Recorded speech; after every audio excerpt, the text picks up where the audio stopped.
Hello students, so today we're going to start our chapter number 2, the dream. Dream मतलब क्या होता है? जो भी हम सोचते हैं, यानी जो भी हम सपने देखते हैं, उसी को क्या बोलते हैं? ड्रीम. तो once there was a priest. तो एक बार की बात है priest हम किसको बोलते हैं? पंडित को. तो एक बार पंडित जी थे. He was poor. वो बहुत ही ज्यादा गरीब थे. He was also lazy and did not want to work. और वो बहुत ही ज्यादा lazy यानी आलसी थे और वो नहीं चाहते थे, मतलब कुछ भी मेहनत करना, बहुत ही ज्यादा आलसी थे. But he wanted to get rich. और कुछ काम भी नहीं करना था और वो चाहते भी थे कि मैं बहुत ज्यादा रिच हो जाऊं, अमीर हो जाऊं. He got his food by begging in the village. तो वो शाम को कैसे खाना मिलता था हमको? विलेज में जाते थे और सबसे बेगिंग यानी भीख मांगते थे कि मेरे को खाना दे दो, मुझे खाना है. One day someone gave the priest a pot of milk. तो एक बार प्रीस्ट को क्या मिला? किसी ने मिल्क दिया है. देखो, एक पॉट दिया तो किससे भरा हुआ था? मिल्क से पूरा भरा हुआ था. He was happy and hurried back home. वो बहुत ही ज्यादा खुश था और एकदम उसको लेके अपने वापस घर पे आ जाता है. He hung up the pot and lay down to rest. तो वो क्या करता है? hung up यानी उस पॉट को टांग देता है और रेस्ट करने लगता है. देखो, जैसे ये इसने क्या करा? पॉट को टांग दिया और खुद रेस्ट करने चला गया. As his eyes closed, he dreamt. जैसे ही उसने आंखें बंद करी, अपनी आईज क्लोज करी, उसको सपना आ गया. He dreamt that he would make butter from the milk. उसे क्या सपना आया? कि वो उस मिल्क से क्या बनाएगा? बटर बनाएगा. Then he would heat it to get ghee. और फिर वो उसको हीट करेगा, गर्म करेगा और फिर वो बटर किस में कन्वर्ट हो जाएगा? घी में. He would sell the ghee and get a lot of money. और फिर वो उस घी को सेल कर देगा, बेच देगा और फिर उसके पास बहुत ज्यादा पैसा आ जाएगा. With that money he would buy a hen. और फिर उस मनी से वो क्या खरीदेगा? hen परचेज करेगा. The hen would lay eggs and there would be more cocks and hens. फिर जो hen होगी वो क्या करेगी?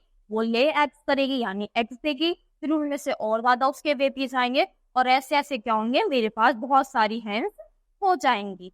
The hens would lay hundreds of eggs and so he would have a poultry farm. तो ऐसे ही करते करते मेरे पास बहुत सारी hens हो जाएगी, पूरा कलेक्शन हो जाएगा और फिर मैं अपना एक पोल्ट्री फार्म हो सकता हूँ. यहाँ पे पोल्ट्री फार्म क्या होता है? जहाँ पे हम बहुत सारे एग्स या फिर जो हेल्स होती हैं उनको एक जगह रखते हैं. तो देखो, ये सब असलियत में नहीं, ये सब उसके सपने में चल रहा था. He would sell the hens and buy cows. अब वो सोचा था कि मेरे पास बहुत सारी हेन्स हो गई है तो मैं उनमें से कुछ हेन्स को बेच दूंगा और क्या परचेज करूंगा? काउस परचेज करूंगा. There would be a dairy farm. फिर मेरे पास एक डेयरी फार्म भी होगा जिसमें मैं बहुत सारी घी, दूध वगैरह बहुत सारी चीजें रख सकता हूँ. He would sell all the milk and become very rich. फिर मैं उस सारे मिल्क को सेल कर दूंगा, बेच दूंगा और फिर मैं बहुत ही ज्यादा अमीर बन जाऊंगा. Then he would buy jewels. फिर मैं उन पैसों से जूल्स यानी ज्वेलरी खरीदूंगा बहुत सारी. The king would buy his jewels and give him a lot of money. तो जब मैं खरीदूंगा वो सैलरी, वो जूल्स खरीदूंगा, तब भी मेरे पास क्या होगा? The king would buy his jewels. और फिर क्या करूंगा? जो मैंने ज्वेलरी खरीदी मैं उसको किंग को दे दूंगा और फिर किंग मुझे उसके बदले में बहुत ही सारे पैसे देंगे. When he would become the richest man in the land, he would marry a beautiful girl. और जब मैं दुनिया का सबसे बड़ा क्या बनूंगा? सबसे बड़ा इंसान बन जाऊंगा, बहुत सारे पैसे आ जाएंगे मेरे पास, तो फिर मैं एक ब्यूटीफुल सी गर्ल से शादी कर लूंगा. They would have a handsome son. तो फिर हमारा क्या होगा? एक हैंडसम सा बॉय होगा. If the son was naughty, the priest would beat him with a stick. और अगर वो बॉय बहुत ज्यादा नोटी होगा तो मैं उसको क्या करूंगा? बीट करूंगा यानी वो उसको स्टिक से मारूंगा. In his dream, he picked up the stick to hit the boy. तो उसके सपने में उसने क्या करा? उस स्टिक को उठाया और बच्चे को मारने के लिए चला. But it was a real stick and it hit the pot. तो पर वो क्या थी? वो जो स्टिक थी वो रियल थी और उसने क्या करा? वो पॉट तोड़ दिया. The pot broke into tiny pieces. All the milk was spilled.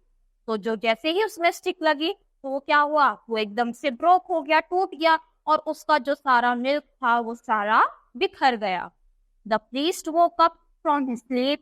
He realized that he had fallen asleep while daydreaming. यानी फिर उसे पता चला कि मैं तो ये सब सपना देख रहा था और जो मेरे पास मिल्क था वो तो सारा बिखर चुका है, वो बेकार हो गया और मैं दिन में ही क्या कर रहा था, डे ड्रीमिंग, यानी दिन में ही मैं सपने देख रहा था। तो I hope you understood this story. That's all for today. Thank you.